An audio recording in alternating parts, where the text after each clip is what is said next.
Another thing that's kind of weird, she'll like refer to her high school boyfriend like that's a serious relationship that I have to take seriously, you know? And I understand, because high school wasn't that long ago for her, right? That makes sense. Like, for me, high school is like a past life. Like, that's the only time I do believe in past lives, when we're talking about my high school experiences. You know, like, I would need a psychic medium, really, to remember my high school relationships, you know?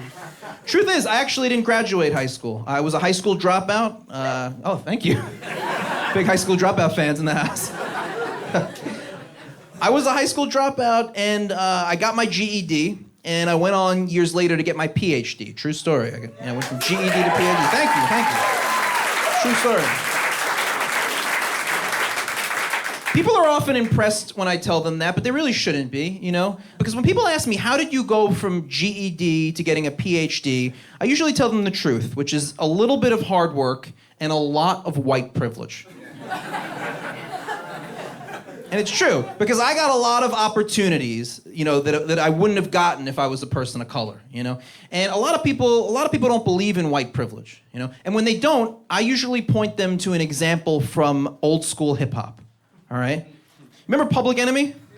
Yeah. All right, so Public Enemy had to fight the power, right? You remember? Beastie Boys? They just had to fight for the right to party. Very different, you know? I had the Beastie Boy route, you know? I was a Beastie Boy dropout, you know? I am highly educated. I didn't really monetize it as much as I could have, you know? I don't make a lot of money. In fact, right now, my long-term financial plan is to win a major lottery. Anybody with me on that?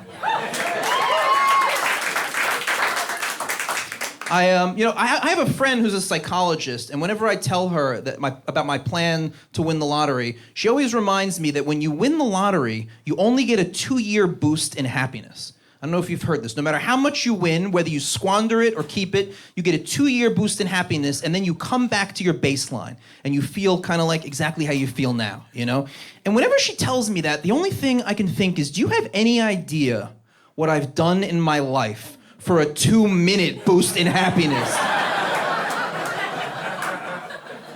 In 1999, I drove 200 miles in a hurricane to see my ex-girlfriend for a 2-minute boost in happiness.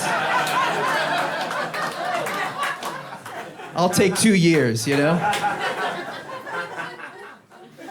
Money really isn't what's important, right? What's important? Our friends, our family, loved ones, all that, right? Speaking of which, I lost a loved one this year. I lost my stepfather, it was a big loss. Thank you. It was a big loss in my family. We were very close. He was a very, very good guy. He was also a very funny guy. And he was also my doctor. So as a hypochondriac, I saw a lot of him, you know?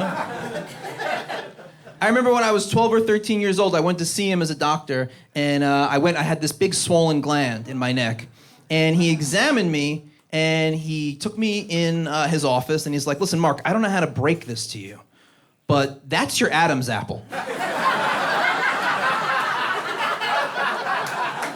That's when I found out I was a man, you know?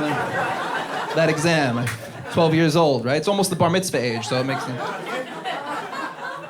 We were really close. When people die, I feel like a lot of your friends and family, they don't really know what to say, right? People sometimes say the wrong things. You know, they're trying, you know? Like, I remember we had a memorial service for him. And after the memorial service, we were gonna have people back to our place for coffee and bagels, you know? And one of my friends came up to me at the service and he was like, Mark, hey, am I invited to the after party?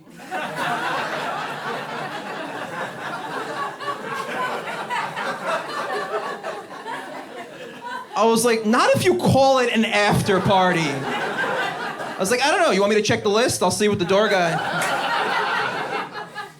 A couple months before he passed, he pulled me over and he said to me, Mark, listen, when I go, I need you to step up, right? I need you to be the man of the house, take care of your mother and your sister. And it felt like a lot of pressure to me, you know? You know what it felt like?